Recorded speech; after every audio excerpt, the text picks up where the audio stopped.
शरदचंद्रजी पवार म्हणतायत महाराष्ट्राची सत्ता माझ्या ताब्यात द्या, मी महाराष्ट्राचा चेहरा बदलवेल। मी त्यांच्या अर्ध्या विधानाशी सहमत आहे। महाराष्ट्राचा चेहरा सुधारण्याची बदलण्याची जी आवश्यकता होती ती देवेंद्रजींनी पूर्ण केलेली आहे। पवारांच्यामुळे फक्त महाराष्ट्राच्या पुरोगामी चेहऱ्याला जातीयवादाचा कॅन्सर झालाय। 50-60 वर्ष पवारांच्या हातामध्ये महाराष्ट्राची सत्ता होती, त्यांनी फक्त आणि फक्त महाराष्ट्र लुटायचं काम केलंय। छत्रपती शिवाजी महाराजांनी जी महाराष्ट्राला, हिंदुस्थानाला जी तेजाची झळाळी दिली होती ती या एकट्या पवारांच्यामुळे हरवली आहे।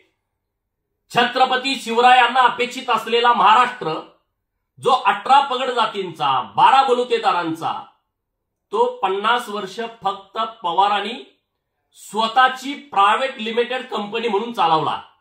Pawar and Pawar private limited company, आता पवार आणि सुळे प्रायव्हेट लिमिटेड कंपनी।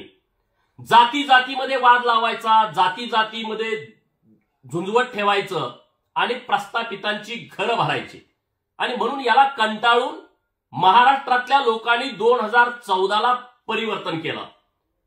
पवारांचा जो महाराष्ट्रामध्ये शासनकाळ होता तो शासनकाळामध्ये इतिहासाची काळी कुट्ट पानं होती। पवारांनी फक्त भ्रष्टाचार केला, जातीवाद केला, लोकांच्या मध्ये भांडणं लावली। आता मला त्याला विनंती करायची आहे, तुम्ही निश्चिंत राहा, निवांत राहा, हरिनामाचा जप करा, म्हणजे तुमच्या डोक्यामध्ये पुण्यकाम करण्याची इच्छा जागृत होईल। आदरणीय देवेंद्रजींनी 2014 ते 19 आणि आता एकनाथ शिंदे आणि देवेंद्र फडणवीस साहेबांनी महाराष्ट्राला देशामध्ये परकीय गुंतवणुकीमध्ये नंबर 1 ला आणलाय। आज महाराष्ट्रातल्या युवकांच्या हाताला काम मिळतंय, वेगवेगळे उद्योग महाराष्ट्रामध्ये येत आहेत, महिलांचं सक्षमीकरण मोठ्या प्रमाणामध्ये होत आहे। आणि मग ही जी महाराष्ट्राची प्रगती सुरू आहे ती पवारांना कुठंतरी खुपते आहे।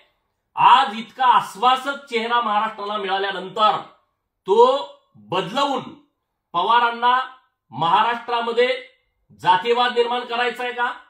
पवारांना महाराष्ट्राला दुबळं करायचं आहे का?